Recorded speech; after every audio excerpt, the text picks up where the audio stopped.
కాంగ్రెస్ ప్రభుత్వం టీఆర్ఎస్ నేతలపై అక్రమ కేసులు బనాయిస్తూ ముందుకు పోతుందని మాజీ మేయర్ రవీందర్ సింగ్ ఆరోపించారు.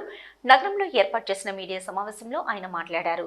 ప్రభుత్వ వైఫల్యాలను ప్రజల్లో ఎండగడుతున్న మాజీ మంత్రి హరీష్ రావుపై కేసులు నమోదు చేస్తామని కాంగ్రెస్ నేతలు బెదిరించడంలో అర్థం లేదన్నారు. కాంగ్రెస్ ప్రభుత్వం పెట్టే అక్రమ కేసులకు టీఆర్ఎస్పై నేతలు ఏమాత్రం భయపడరన్నారు. గతంలో ఆది నుంచి తాము కాంగ్రెస్ ప్రభుత్వం కేసులను పెట్టుకుంటూ జైళ్లకు పంపించడం తమకు కొత్త కాదన్నారు.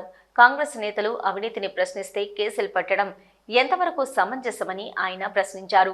ఈ సమావేశంలో టీఆర్ఎస్ నేతలు గుంజపడుగు హరిప్రసాద్, కేమసారం తిరుపతిలు పాల్గొన్నారు. నిన్న ఇదే ప్రభుత్వం రేవంత్ రెడ్డి గారి ప్రభుత్వం ఎప్పుడు కూడా రేవంత్ రెడ్డి గారి ఎన్నికలలో ఎక్కడికి వెళ్ళినా కానీ వేములవాడకు వస్తే శ్రీ రాజరాజేశ్వర నరసింహస్వామి మొక్కుకుంటూ నేను మాటిస్తున్నా అన్నాడు. లక్ష్మీ నరసింహస్వామి టెంపుల్ యాదగిరి ఉట్టకపోతే అక్కడ కూడా దేవుళ్ళపై ఒట్టు తిన్నారు. ఈ రకంగా భద్రాచలం పోతే అక్కడ శ్రీరాముల వారి మీద అన్ని జగాల దేవుళ్ళపై ఒట్టు తిన్న మీరు మరి దేవుని కోసం ఇచ్చిన భూమిని ఎందుకు క్యాన్సిల్ చేసిందని ఈరోజు అడుగుతున్నా. శ్రీకృష్ణ భగవానుడు అంటే మరి మీకు ప్రేమ లేదా? లేకపోతే ఇస్కాన్ వాళ్ళు కట్టినందుకు నీకు నచ్చదా?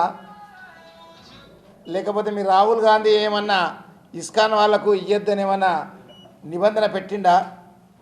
మరి ఇచ్చిన జీవోను చాలా చక్కగా ఇచ్చిండ్రు, పనులు మొదలుపెట్టిండ్రు. దానికి సంబంధించిన ఇచ్చిన జీవో, ఇది క్యాన్సిల్ చేసిన జీవో రెండు కూడా మీకు కాపీ ఇవ్వడం జరుగుతుంది.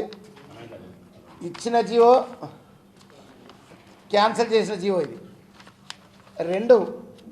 ఈ జీవోలను అంటే దేవుళ్ళపై ఇన్ని మొక్కులు మొక్కిన మీరు, దేవుళ్ళపై ప్రమాణాలు చేసిన మీరు ఎందుకు క్యాన్సిల్ చేసిండో సమాధానం చెప్పాలి. సమయం ఆసన్నమైంది. ఎట్టి పరిస్థితుల్లో కూడా ఈ జీవోను మేము పూర్తి స్థాయిలో వ్యతిరేకిస్తున్నాం.